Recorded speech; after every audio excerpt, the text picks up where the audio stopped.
What's going on, everyone? So Los Angeles Lakers have several needs that need to be addressed. Obviously, the center position is the biggest. And then from there, some 3-and-D wings, some athleticism, right? Some depth, right? Some bench scoring. There's a lot of things that the Lakers could really use. Lakers are very limited on assets.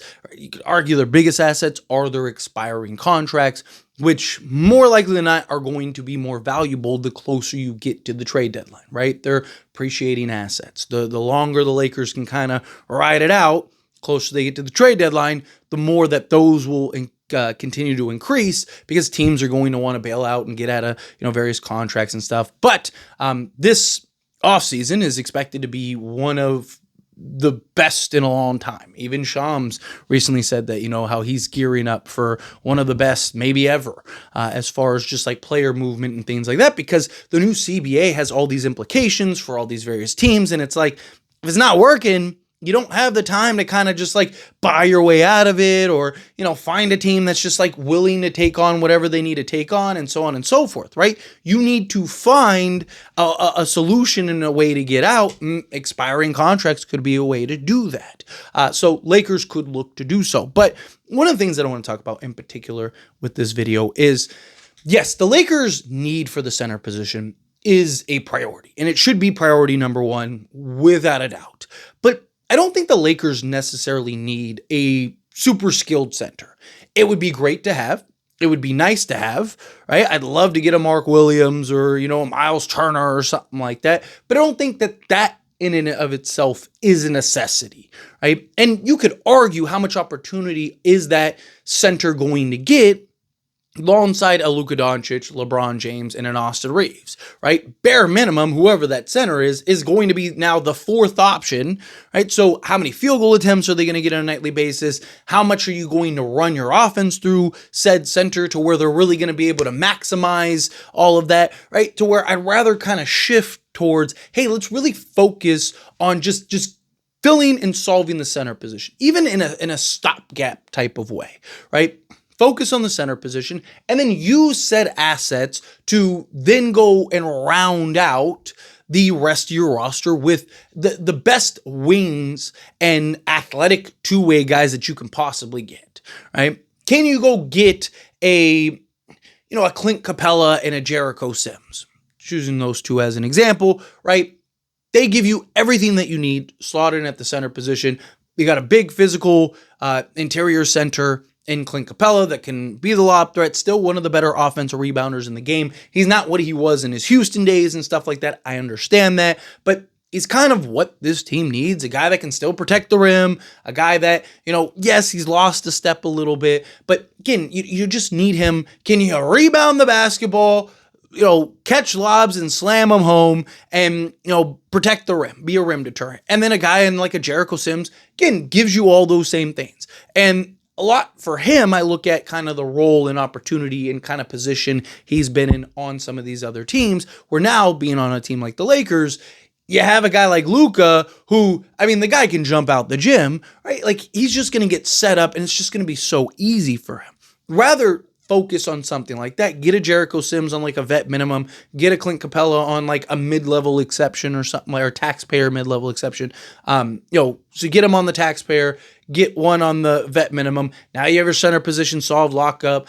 You could bring in a Christian Coloco or whomever, right? Boom. Now you got that locked up. Now you're good there in that regard. Now you got kind of your three centers, or you keep Jackson Hayes, whatever you want to do, right? Now you have your center position locked up. Now you could take Rui and Gabe Vincent and Maxi Kleba and whomever else that you need to package and put together with your assets and whatnot. And can you go get a Cam Johnson, right? Can you go get even go take some flyers? Can you work out a sign and trade and go get a Jonathan Kuminga or a Cam Whitmore, right? Just like these young, versatile, athletic centers, or can you get wings, or even again, like I said, a quality two-way 3-and-D and like a Cam Johnson that could play either forward spot for you, slot alongside LeBron and, say a Clint Capella, right? And then you have like Reeves and Luka, or, ideally I'd still, even if you do keep Austin Reeves, kind of bring him off the bench and get a point of attack guy. But that's my point, right? Like, can you go and get and land 2, 3 type of 3-and-D wings and forwards, to where that is going to be harder for you to acquire. Right? Because even in free agency, those are going to be the positions of demand. Those are going to be the positions that teams are really going to like every team in the league wants those. Every team in the league, you can't have an abundance of, right? So guys like a Nickeil Alexander-Walker, guys like a Bruce Brown, like these kind of guys might go for more than they would usually. And the Lakers pretty much only have vet minimums. It's like, what do you do if you're the Lakers at that point, right? You're not in a position where you can go and just pony up and, shovel out all this money. Even if LeBron was to take a discount, best case scenario, you could free up your full mid-level exception, which would be great. And, maybe you could break that down or whatnot. But even then, it's like, who are you going to get? Like, okay, maybe you get a Bruce Brown. Maybe you get a Nickeil Alexander-Walker. Okay, well, then the fun stops there. And maybe you go trade for a Nick Claxton or something like that. Now, if you could get like a Nickeil Alexander-Walker and then trade for a Nick Claxton and a Cam Johnson, then maybe there's incentive there. If they're like, hey, we'll value the expiring contracts, kind of use that as an asset if you take on both guys, kind of clear off salary for us and whatnot, right? And, give up a first and a pick swap and whatever else you have to give up in order to make something like that work, right? If you could kind of put together like a package presentation, then yes, maybe that would be the better route. But I just kind of look at the center position. And again, it is such a pressing need. It is such an important priority, but I don't think it's something where it's like, if you don't get Mark Williams or you don't get one of these guys, like the Lakers are cooked, call it a season. Like, no, I don't think that they necessarily need this super high-end, super skilled, dump down the ball to him. I'd love to have it. It'd be great to have a guy that's not reliant on Luka, that's not reliant on LeBron or Reeves or whomever. But at the end of the day, those are the 3 guys that the Lakers are probably going to keep, right? Those are 3 guys that are going to be around regardless, and you're probably always going to have 1, if not 2 of them on the court at all times. So I don't think you'd have that issue of like, oh man, this guy's just so Luka reliant, or oh man, this guy's so, Reeves reliant or whatever, right? Because you're probably keeping them all on the court, unless again, they end up trading Austin Reeves or whatever. But as of right now, it seems like their intentions are to keep him. Now, again, things could change once you start getting closer to the trade deadline. And, if they're worried, hey, we might lose him, or, if a real pressing need ends up presenting itself, it's like, man, we really need to get, another like 2-way guy or something, right? Can we turn him into something at the trade deadline?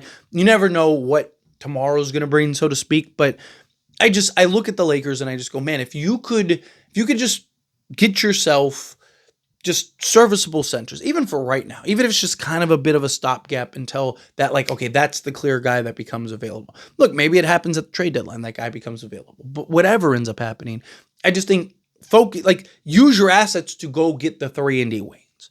Just get yourself, solve your center position and free agency, and then go get those 3-and-D wings via trades and whatnot. But as always, this is a discussion. Pass question on you. Let me know your thoughts and opinions down in the comments below. What do you think? Feel what your thoughts? Agree with me? Disagree with me? Kind of mixed in the middle? However you feel, whatever your thoughts are. Either way, I'd love to hear it. So let me know down in the comments below. That being said, if you haven't liked this video, hit that like button. Helps me a lot. So we enjoy these types of videos, and I truly appreciate it. Not subscribe to the channel, hit that subscribe button. Turn on the bell notifications. Appreciate y'all. See you in the next one. Thank you.